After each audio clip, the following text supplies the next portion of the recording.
I'm Craig Kenneth, a relationship coach and a psychotherapist. Every relationship is different and every breakup is different. Work with me and you'll get professional help on your situation. And if you're in no contact, focused on personal growth, my workbook series, The Knowledge, will help you make changes like you've never made before. Available now at AskCraig.net.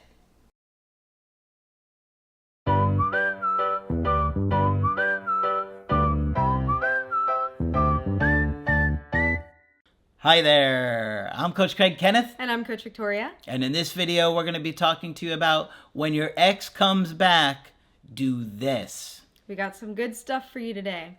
Before we begin, I did want to share some good news. We finally retired from Skype. Many of you are celebrating. I'm celebrating too. And we've moved over to Zoom.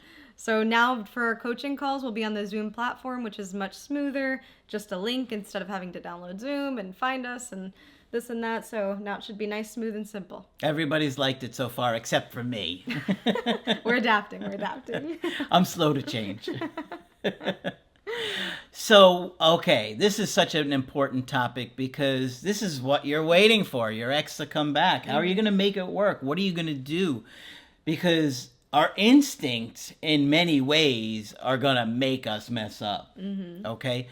You have to be careful about a lot of things, but especially coming on too strong because your ex isn't sure about things. And so I see a lot of people that get really anxious from the get-go, they overwhelm things, and it causes the person to want to run away again. Right, and a lot of times we don't know what to do next. When our ex comes back, we're kind of like, well, I got this far. What's now? What do I do next? So a lot of times we're susceptible to falling into those same patterns that led to the breakup to begin with. So we want to be aware of this. You know the patterns that you said you've changed? I've changed. And one argument in, you're going back to your old ways? Yeah.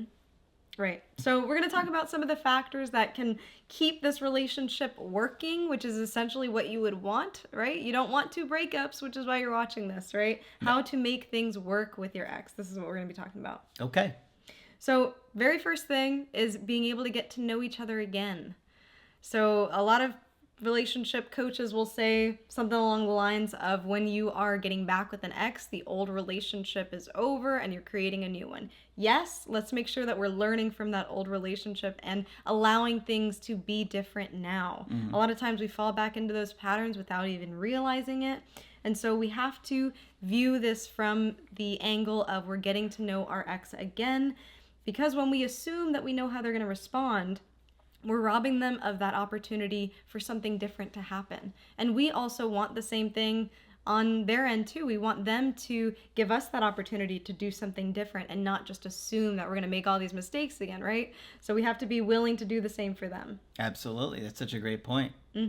It's also really important to be open to feedback, to accept influence, as the Gottmans would say. That is such a tough one. That is hard because a lot of times we get defensive. Yes. If you're going to turn things around with your ex, you're going to have to hear some criticism. And many of us go automatically into that defensive mode of defending yourself, not hearing what they have to say, not listening to see if there's truth to it. And it just causes a big fight. A lot of times we'll say, well, I didn't mean to do this or that, or I was just trying to do this or that. We explain it. Yeah. Yes, yeah. And so then it ends up just causing them to distance even further. Or we blame them. Yeah, well, you do that too. Yep. And then you start saying, and they probably do, to be fair. Yeah. But when you're trying to repair it with somebody who's not sure if they want to do it, you don't want to say that. Right, you have to deal with one issue at a time. If they're bringing up something important, it's important to acknowledge that for what it is and to not try to drag in other issues. A lot of times we do this without even realizing it. So you have to be very conscious and aware of your own behaviors. And it's interesting, there's been a video of Benny Blanco in his interview with Selena Gomez that's been going viral just because of how loving and caring and emotionally intelligent he is during this interview. And he talks about listening to your partner. So, he kind of sends out this message to men, if you will, or, to people in general, to listen to their partner. And a lot of people found that endearing and, yeah, became viral. But I think it's a really good point. A lot of times we will hear what our partner has to say, but it's kind of in one ear, out the other. And we don't really value it as much as we could or take things into action.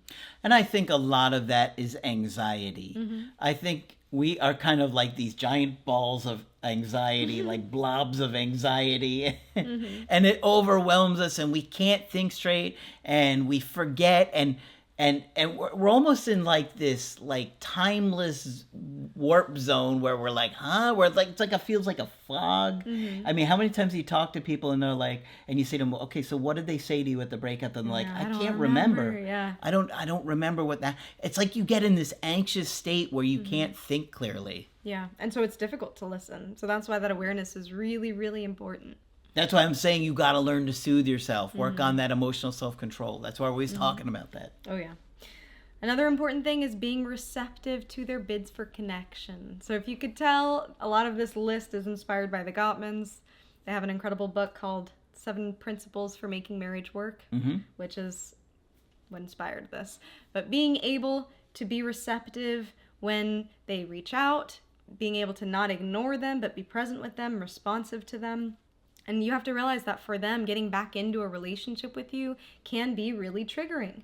They can be a lot more sensitive to the hurt that they experienced in the past. So you have to be mindful of this, right? They're going to be a little bit more hypersensitive. They're going to be a little bit more skeptical, suspicious, kind of on edge going back into this relationship. So prepare for that. And if you can mentally prepare for that, you won't be as triggered yourself, because many of you might say, well, this is not how it was, and I promise it's not like this, and the defensiveness comes back up. Yeah. If you don't learn to soothe your anxiety, your agenda is going to be to lock them down. Instead of hearing why they have complaints and how those complaints or issues are valid and understanding their side of things, you're just going to be so focused on, what am I going to say to convince them? What am I going to say to get them back? How am I going to talk them into this? That you're not going to hear them. Right. But again, that's you learning to soothe your anxiety. And until you can do that, you're not going to really hear what they have to say. Are you listening? Are you listening to what I'm saying in that? It's just like being in a group of friends, right? And it's like you're trying to say the same joke over and over again, but you keep getting interrupted by other people. And so you're just sitting there interrupting with the same word. That's just because people aren't as funny as you. They can't keep up with you. All right, I'll take it. I'll take it. You looked at me like that was an insult. I thought you were being It took a second to... sarcastic there. No, it's true. Thank you. I'll take it. But it is that feeling of, oh, well, this person is too involved in whatever else they have going on that they are not understanding, and I'm trying to connect with them. I'm trying to click with them. I'm trying to have a positive moment, but it's just being missed and dismissed, and it's not a good feeling on their end, right? So they feel more and more of that disconnection. Yep. So you gotta really be okay with not trying to force your own agenda in order to hear and really get someone and where they're at and how they see things. Right. Something else that's really important is having a team mindset when it comes to conflict. This is something that you'll hear if you've ever been to couples counseling and went to a decent couples counselor. They'll often say, it's not you versus your partner, it's the both of you versus the problem, something that's really common. And so when they say this statement, they don't mean to say that you don't take accountability for your own issues. In fact, it's probably more of the opposite. You have more responsibility because you have a partner that you're on a team with, somebody else who is dependent on you, right? And so in the case of, let's say, even an addiction, one might say, well, that's your personal problem. You got to figure that out. When you're thinking in terms of we're a team, then you say, oh my gosh, my addictive behaviors are not only impacting me, but they're impacting my teammate and impacting us as a unit. Yeah. So that's a mindset that you have to start adapting if you're wanting things to work long term with your ex after repairing things. Okay. Great point. Another important thing is having respect and admiration. This is something that with conflict, with things that happen in relationship can kind of fall to the wayside, right? We stop respecting our partner as much. Maybe we speak to them differently. Maybe we view them differently. And so allowing them to be back in their own element, have some moments of independence, you as well. Taking things slow in the beginning when you're repairing things with your ex is really important for rebuilding that. You're seeing them again as their own individual, deserving of respect. You see the ways that you admire them again, and same with you. So having that bit of distance is important. I can't help but think about, like, how somebody's like, well, I don't respect them because why are they with me? Like, it's like Rodney Dangerfield's old joke of I wouldn't want to be a part of any country club that would have me as a member. Oh, man. It's kind of like one of those lines. It's like, how can I respect you? You're with me. What's wrong with you? And that might be happening unconsciously for some of you, right? Yeah, seriously. If you don't feel good about yourself and who you are, you might feel like that. Like, what's wrong with you? You want me? They took me back. Yeah. What's wrong with you? I mistreated you. I wasn't good to you. Why would you want to be with me? Yeah. Yeah. So you really have to check yourself, really be self-aware. If you haven't gotten that by now, then I'm not sure which video you're watching, talking about awareness. Another important thing is being sure that you're on the same page with your ex, with your partner again, right? So having some kind of direction, making sure that the goals are the same. What's interesting in a relationship after a breakup is that some of your goals may have changed through that breakup, right? They may have changed. True. Or the goals may have been the reason for the breakup. So let's say there's somebody who wants kids, the other person doesn't want kids. They break up. Now the person who doesn't want kids realizes that they want kids, right? Maybe the other one realizes. How many times have you heard that one? So these are things that happen often, right? So having this eventual conversation, this is not the first conversation you'll have if you're rekindling things, like they text back finally after months and you're saying, well, what are your goals? No. Eventual. I want to jump in there real quick too, because that's such a big one that I see a lot. If you're in a situation like that where somebody's like, oh, you didn't want to be married and now you all of a sudden you want to be married, or you didn't want kids, now you want to have kids, they're going to be very suspicious that all of a sudden you've magically changed your mind on a stance that you probably were argumentative and defiant about for probably years at a time, right? Yeah. You argued you didn't want to marry them for years, you didn't want to have kids with them for years, and all of a sudden you're like, I do want to marry you, I do love you, I do want to have kids with you. They're going to be angry at you, by the way. First of all, they're going to be angry at you that you've all of a sudden changed your mind when you were so challenging with them for a long period of time. So you don't want to look magically eager. It's got to come across as more like, I did feel like for a long time that I didn't want to have kids or that I didn't want to get married. And, I've really reflected on a lot of things after we broke up and reevaluated what's important to me.